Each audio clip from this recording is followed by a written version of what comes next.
Күзибайгерт исемендәге милли музейда тотар пишмәге зур түгел. Экспонатларның күбелеше фондта саклана. Зур булмаса да доими музейга килүчеләр ижад татарлары тарихын күз аллап китә. Инде тулысы белән таныша алу мөмкинлеге туды. Татар бистәсе үткәненә багышланган китап дөнья күрде.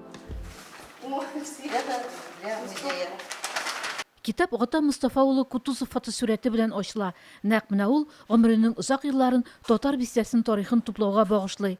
Хәер, аның үзен шушы тарихның бер өлеше дияргә була. 1907 елда туып, аның тормышы вакыйгаларга бай була. Патша заманы, Октябрь революциясе, гражданнар сугышы, социализм чоры. 1920 елда Ижау Крал заводында эшләүче 13 яшьлек Гата кулына революцияга кадәрге фотосурәт килеп керә. Шул ижад тарихын өйрәнүгә этәргеч бирә. Татарлар турында ул гаять бай материал җыя. Милли музейга 700-дән артык экспонаттан торган коллекциясын тапшырып калдыра. Гата абыйның кул язмалары ижау татарлары турында, аларның гырыф-гадәтләре турында, ничек яшәгәннәр татар бистәсендә, аларның кайда эшләгәннәре һәм тагын да шунсы кызык, бу китапка без кертергә булдырдык. Ижаудагы татар бистәсенең карта схемасын. Бу карта схемада татар бистәсенең бөтен бар урамнары да күрсәтелгән. Анда ул урамнарда ничә йорт, ул йортлар күрсәтелгән. Шул йортта кем яшәгән, аларның исем фамилиясы, алар нәрсә белән шөгыльләнгәннәр. Менә шул мәгълүматлар бары да бу карта схемада бирелгән. Гата Кутузов картаны үзе ясый, һөнәр ияләре белән таныш була. Кулъязма формада ул 2 метр булса, китапка кушымта буларак кичерәк форматта кертелә. Гата мирасының тагын бер гаять кыйммәтле өлеше бистәнең күренекле кешеләренең нәсел шаҗаралары. Алар 27. Муллалар, сәүдәгәрләр, патша кафтаны белән бүләкләнгән корал завод эшчеләре. Шаҗара белән берәттән Гатага гаиләләрнең тәрҗемәи хәле турында да язып калдыра. Аклы коралы фотосурәтләрдә дә ижад татарларының тарихы, дини, мәдәни тормышы, көнкүреше. Бистәдә аларның мәчете, остаханәләре, кибетләре, мәктәп, клубы була. Я для себя еще раз открыл вот эту историю татарского народа, потому что все-таки мы живем в одной республике, у нас общие связи, общие цели. И это здорово, что вот мы находим такие точки соприкосновения, работаем сообща, работаем вместе. Столетие республики, столетие музея. И вот эта книга действительно стала своеобразным подарком для населения нашей республики. Аның тиражы бары тик 200 дәнә генә, ләкин менә шулай булуга карамастан, республикабызда татарлар күпләп яши торган районнарга, шәһәрләргә, аларның китапханәләренә барып ирешер дип уйлыйбыз. Әгәр дә инде китапны бик нык ошатып, безгә менә шундый китапны тагын берничә дәнә чыгарып бирегез әле дигән очракта, сораучылар булган очракта, без китапны яңадан зур тиражлар белән дә бастырып чыгарырга әзер, чөнки аның инде электрон рәвештә калыплары әзер. Акча гына җитми. Әсраучылар булмый калмас ди китапны җыган автор, музейның фәнни хезмәткәре Резидә Әхмәтвәлиева. Хәер, Гата Кутузовның мирасы бу басмага сыеп та бетмәгән. Тагын бер саллы хезмәт нәшр итәргә була. Удмуртия тарихчылары китапны август айында узган Бөтен Россия фәнни-гамәли тарихи төбәкне өйрәнү конференциясендә дә тәкъдим итте. Ул башка регионнар вәкилләрендә дә зур кызыксыну уятты. Конференция ыкбуй табигаты һәм тарихына багышланса да, анда төбәкләр делегатлары да катнашты. Шул исәптән Удмуртиядән дә. Төбәкара җыен Азнакай районында башланып китте. Тарихи яктан кызыклы районнарның берсе археологлар биредә Алтын Урда, Нугай Урдасы чорларына караган экспонатлар таба. Иң кызыклы табигый һәйкәлләрнең берсе Шатыр тау. Аның итәгенә автобусларда килеп, агач баскычлардан югары күтәреләбез.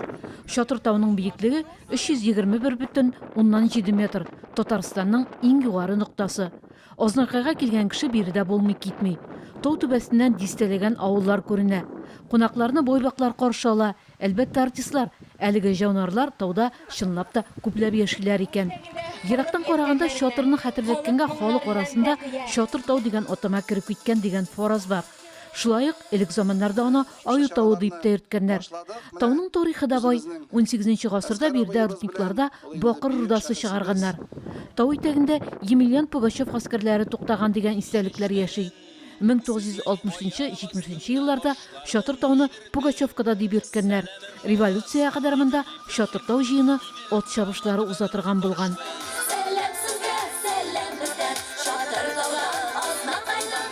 Шатыртау хәзер төрки халыклар җыела торган урында. Биредә аларның фольклор фестивале уза. Анда Казакстан, Төркия, Азербайҗан сәнгать осталары катнаша. Быел ул шушы фәнни гамәли җыен кысаларында тантаналы төстә ачылды.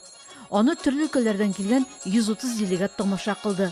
Ознакайдагы фестивальне бездә Болезина районында уза торган Касимовлар җыены белән тиңләргә була. Делегатыбыз тарихчы Илмир Касимов та әлеге тамашаны шуңа аеруча кызыксынып күрсәтте. Костюмнар да, фольклор җырлары да игътибарыннан читтә калмады. Шатыртаудан Ознакайның туган якны өйрәнү музеена юл тотабыз. Экспонатларны 1992 елдан җыя башлап, музей 1999 елда ачыла. 2016 елда яңа бинага күчә. Музейның төп юнәлеше фәнни тикшеренү эшләре. Аның фондына 19-20 гасырларга караган 7000нан артык экспонат саклана. Берлеше районда узган археологик тикшеренүләр вакытында табыла. Кистем музей җитәкчесе буларак Илмир Касимов алар тәҗрибәсе белән дә танышыр вакыт таба.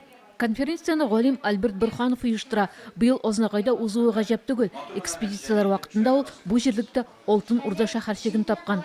Ознакайда фәнни конференция 4 секцияда дәвам итте. Темалар Татарстан һәм татар дөньясы мәсьәләләре, музей туризм эшчәнлеге, Ак елгасы бассейнында Идел Урал белән чиктәш җирләрнең тарихын өйрәнү. Бу яктан төбәк тарихчыларының эшчәнлеге әйтеп бетергесез әһәмияткә ия. Хәвәскәрләр бик күп материалны туплыйлар. Соңыннан алар барысы кирәк булачак безнең академик галимнәргә дә. Хәзер инде татар тарихы буенча, авыллар тарихы буенча 3500 шамасы китап чыкты. Biz аларны Казанга җыя барабыз. Алар нигезендә татар тарихын яңадан яза башларга да мөмкин. Но менә хәвәскәр тарихчылар өчен иң катлаулы мәсьәлә ул архивта эшләү проблемасы. Архивка кереп эшләгән вакытта да бик күп формаль таләпләр бар кешеләргә. Алдан эшләрне язып алырга, аннан соң гына килергә, аны берничә көн вакыт үтәргә мөмкин. Ул читтән килеп эшләүче булса, аның өчен авыр проблема. Аннан соң теге заказ биргән вакытта нәрсә белән шөгыльләнгән шунда әйтергә кирәк.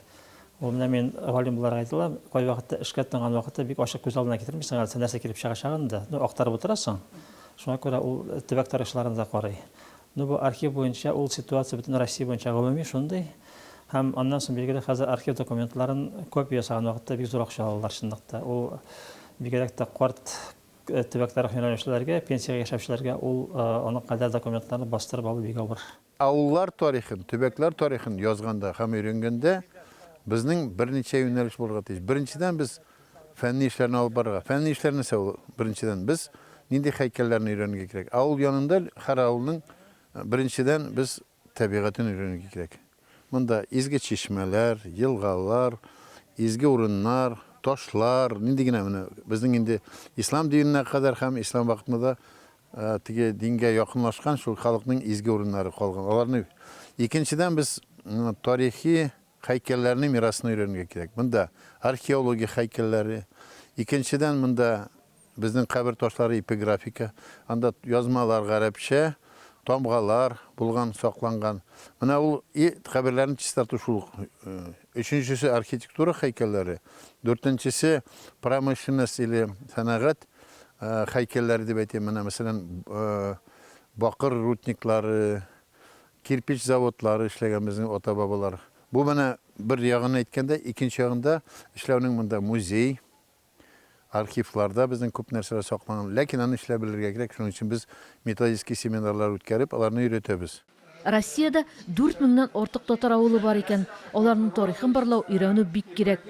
Төбәк тарихчылары бу уңайдан да тәҗрибә алыша. Менә кичә күрдек Ознакай районында юкка чыккан авылларның зиратларын торгызу, һәрберсенең исемлеген булдыру, һәрберсенә билгеле теге стела диләр бит инде. Шундый билгеле тамгалар кую. Һәрбер югалган авыл татар авылы. Билгеле югалган булып калмый, җимерелеп бетмәй, алайса безнең якта бит инде шүбүсә дә эремүсә. Монда һәрбер югалган авылларның да зиратлары чистартылган, кыйбалары корылган, төзәтелгән. Ошак катка чөнки күп кеше яши торган авылларда да андай чиста корылган зиратлар бик сирәк була. Менә безгә шуннан да үрнәк алырга кирәк бит, шулай бит. Менә Иң яңа шуннан чөнки югалган авылларны безнең төбәктә, гомумән бар төбәктә дә барларга кирәк аларны. Чөнки авыл яшәй икән, безнең ил яши диләр. Авылларны бетермәскә кирәк, шуңа үрнәк алып, исән чакта барларга кирәк. Аны вафат булгач, югалгач кына авылларны барлау кыен. Исәннәрнең булганын кадерен белергә кирәк. Шуны өйрәнәбез инде күбрәк. Без инде конференцияга күбрәк киләбез, үзебезнең танышларыбызны күрергә, планнарыбыз белән уртаклашырга, фикерләшергә, хезмәткәрләребездән без үзара булган документларыбызны алыштырабыз, бер-беребезгә булышабыз, ярдәм итешәбез. Үзебезнең белемебезне зурайтырга, халык белән танышырга, безнең конференциянең теге фәнни ягына караганда, безне менә шушы очрашулар, танышулар күбрәк җәлеп итә. Азнакайдан делегатлар Башкортстанга Туйназы районы Төмәнәк авылына юл тота. 2017 елда биредә татар милли үзәге ачылган. Бөек шагыйрьбез Габдулла Тукайга һәйкәл куелган. Үзәктә гаять бай музей, Тәртип FM радиосы эшли, балалар туган телне өйрәнә. Инәкәйләр чишмәсе Төмәнәкнең табигый һәйкәлләренең берсе дияргә була. Бу якларга килүчеләр шулай ук аның суын авыз итми китми. Авылда узган ел Ак Өмет мәчете ачылган. Туристлар, кунаклар күпләп килүгә халык күнекте. Авылны чиста, төзек тотуга бер этәргеч тә ул диләр биредә. Гомумән, авылда туктап, уйланыр өчен истәлекле урыннар җитәрлек.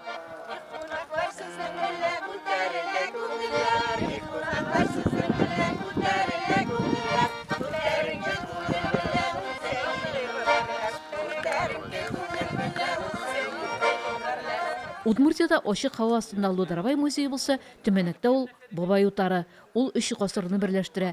Бабаларыбыз яшәгән 18 гасыр йортларында мунча каралты куралар, гасыр ярының тарихы булган тегермән дә бар анда. Мин бүген сокланып, хисләнеп йөрим. Беренчедән табигать бик матур, икенчедән инде әлбәттә бу элеккеге татар илләре, тимерчелекләр, абзарлар, кара мунчалар. Бу ничектер авылга кайткандай кебек тоелды. Һәрбер балалар өчен лагерьлар, заллары. Исебез китеп, барлык төбәкләрдән килгән кешеләр исебез китеп сокланып йөрдек.